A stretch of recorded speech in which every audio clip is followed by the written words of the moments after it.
Bienvenidos. He tratado de mantenerme alejado de toda la convulsión desarrollada por los poderes fácticos y también el gobierno de las sombras con respecto a la guerra de Ucrania, con respecto al frente también que se está dando en Israel, pero el asunto de Trump me hace intervenir. Creo que es importante recordarles a aquellos que nos siguen desde hace años que para nosotros es un personaje muy importante dentro de lo que significaría el plan salvación. Trump es reconocido dentro de su ambiente hoy como un Mesías, como un enviado de Dios por los rabinos de Israel, por los cuales ha tenido una vinculación muy profunda con también tener un yerno de esa nacionalidad. Los rabinos le han puesto el nombre de el rey de Edom, relacionándolo con el color rojo y relacionándolo con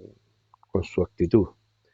También es mencionado como Ciro moderno. De verdad que los acontecimientos, sin profundizar más allá de aquellos comentarios que estoy haciendo, de cómo lo ve la prensa, de cómo lo ven sus seguidores, de cómo incluso lo han enaltecido para muchos en una forma exagerada, pero sí es cierto que él es elegido, como lo fue Ciro en su momento, como lo fue Artajerjes en su momento. Cada personaje de la historia en sí o no es elegido, sobre todo cuando ocupa cargos altos.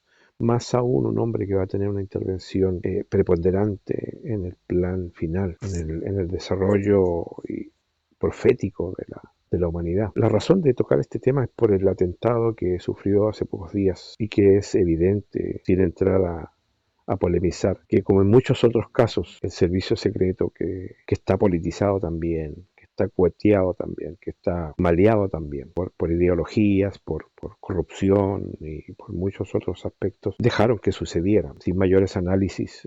Hasta el analista más lerdo se puede dar cuenta que a este muchacho, al francotirador, lo dejaron ser. Pero voy a resaltar el hecho más importante de cómo Dios permitió que Donald Trump girara su rostro, fijándose en un recuadro que le llamó la atención con respecto a una estadística. Y gracias a ese giro de cabeza, que fue pero milimétrico, no recibió de lleno el tiro al medio de su cabeza. La inclinación que Dios permitió que hiciera fue un verdadero milagro. De verdad que fue un verdadero milagro.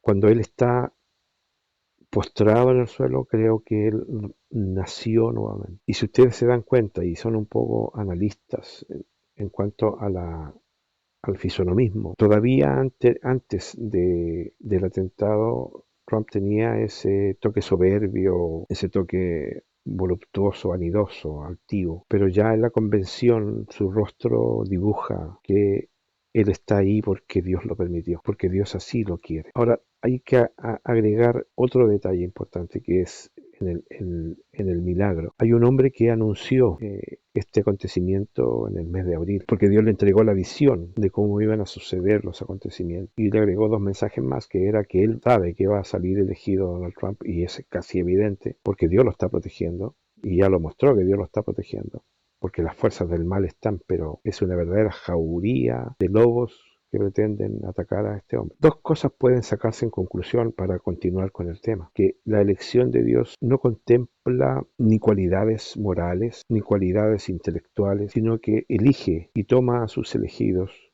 conforme a sus designios. Porque si bien es cierto, Trump ha sido muy criticado por su conducta promiscua, por decirlo así, pero ¿quién en este mundo puede lanzar la primera piedra?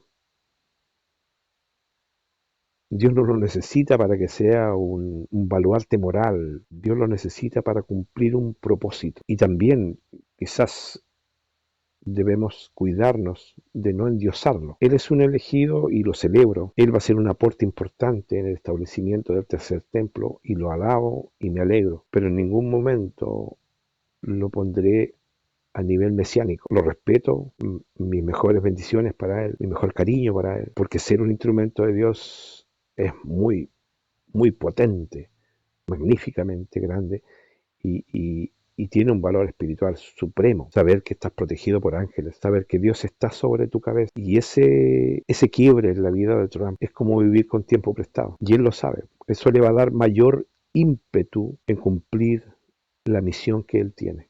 Y para los que seguimos el canal hace mucho tiempo, sabemos que la misión de él es el tercer templo. Bueno, respecto a este hombre que anunció que ya lo están mencionando como profeta, quiero detenerme en ese punto también, porque sabemos que en las iglesias normalmente existe que se levantan profetas, como el caso famoso de Elena de White y otros que se han levantado a través de la historia. Y este hombre que hizo este anuncio, es evidente que va a ser ahora levantado como tal, y va a ser consultado como tal, y espero en Dios, sin hacer un prejuicio previo, que él no se ensorbezca, que él no se enaltezca, porque sí quiero aclarar algo. Jesucristo dijo que los profetas llegaban solo hasta Juan. ¿Y a cuál Juan? Hasta Juan Bautista. Hay que dejarlo claro. Entonces alguien me dice a mí, al momento, me está diciendo de que los profetas solo estuvieron hasta Juan Bautista. ¿Y qué pasa con este hombre? Bueno, el hecho de tener una visión y ser utilizado como instrumento temporal para anunciar algo no significa que tú eres profeta. El profeta normalmente es un mártir. Si ustedes lo observan, Juan Bautista murió decapitado. Y hacia atrás teníamos a Jeremías, que tienen vidas muy difíciles. Son gente sufriente, gente martirizada. Y todos mueren de una forma trágica, prácticamente. Consideren ustedes que cuando Pablo hace el análisis de los profetas, él dice, vivieron en peñas, tuvieron sufrimiento, fueron aserrados, fueron martirizados. Incluso tenemos dos personajes que están pendientes, que es Elías, profeta, y Moisés, profeta, que van a morir también martirizados, porque entendamos bien, el profeta es un hombre que vive en la convicción de estar frente al pueblo de Dios, vociferando, manifestándose y enfrentándose al pueblo, hostigándolo prácticamente, para enderezar su camino. Ahora vemos personajes que, como el caso, vuelvo a insistir, de este último hombre que anunció esto, ellos están metidos en una congregación, pero él no está frente al pueblo de Israel hostigándolo, él no está frente al pueblo de Israel diciéndole que salgan de sus malas acciones, rituales, de sus costumbres, y me refiero a toda la podredumbre también que existe en Israel. Uno de los movimientos más fuertes que tiene dentro del pueblo de Israel es el movimiento LGTB. También hay otros políticos corruptos, también hay otros que son ateos en Israel. Entonces, si hubiese un profeta, porque no lo hay, estaría frente a Israel ahí hostigando en Jerusalén y predicándole a la gente y acosándolos, que va a ser el papel que van a tener los dos testigos. Pero profeta, porque cuando Dios habla de profetas son para el pueblo de Israel y el mundo. Y no lo hay, porque está la palabra de Cristo de por medio, de que todos los profetas iban a ser hasta Juan. Ahora, ¿qué pasa? Me van a decir algunos, bueno, ¿y qué pasa con el apóstol Juan que hizo el Apocalipsis? Bueno, el solo hecho de la palabra Apocalipsis demuestra lo que yo estoy diciendo. Juan es discípulo y apóstol, pero no profeta. Él recibe una revelación que es muy distinto, pero eso no lo hace profeta. Nosotros como movimiento, como iglesia invisible de Cristo, hemos recibido conocimiento. Por ejemplo, doy dos ejemplos. Hace prácticamente como 10 años, más o menos, por ahí, incluso creo que son más de 10, recibimos el conocimiento con respecto a la unión que iba a existir entre China y Rusia, que en la época que el canal Orión 7 anunció ese acontecimiento, Rusia y China no tenían por dónde ser, porque China en esa época todavía no era el gran imperio que es hoy, y no había esa vinculación aún. Incluso, por el contrario, habían antecedentes de roces y ciertas rivalidades. Y hoy es un hecho. Y eso fue revelado, pero el hecho de recibir una revelación no me hace profeta. De la misma forma como Trump. Existe un tema hace 6 años más o menos, que lo muestro en pantalla, donde resalto la importancia de Netanyahu y de Trump con respecto al tiempo del fin. Bueno, después Trump no pudo ser reelegido y muchos dijeron, bueno, se equivocó, pero yo seguí insistiendo de que Trump vuelve a la escena y de que Trump está ahí nuevamente. Pero esa revelación no me hace profeta, porque es como lo que dice el profeta real, verdadero Joel, que dice que en el tiempo final dará, ¿no es cierto?, visiones y dará profecías, pero en forma puntual, como revelaciones. Pero no hace eso al portador de esa revelación profeta, sino que lo utiliza como instrumento momentáneo. Para volver al tema de Donald Trump, es una alegría espiritual para todos nosotros y debemos orar porque de verdad entramos en tierra derecha, como dicen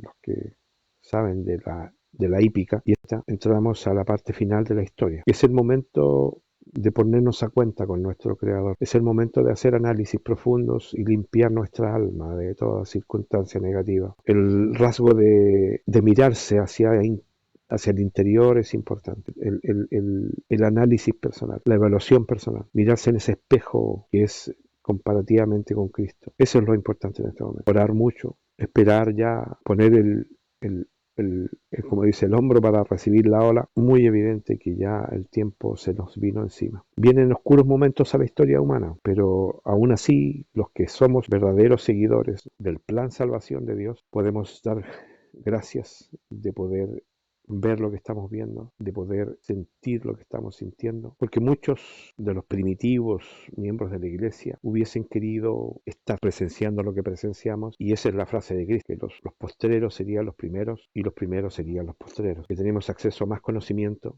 tenemos acceso a mayor visualización de lo que es el final de los tiempos y podemos ver finalmente el cumplimiento de la palabra de Dios y el retorno de Yeshua, porque las evidencias están ahí. Dios está interviniendo en un personaje que está sobre, reconozcámoslo, un imperio.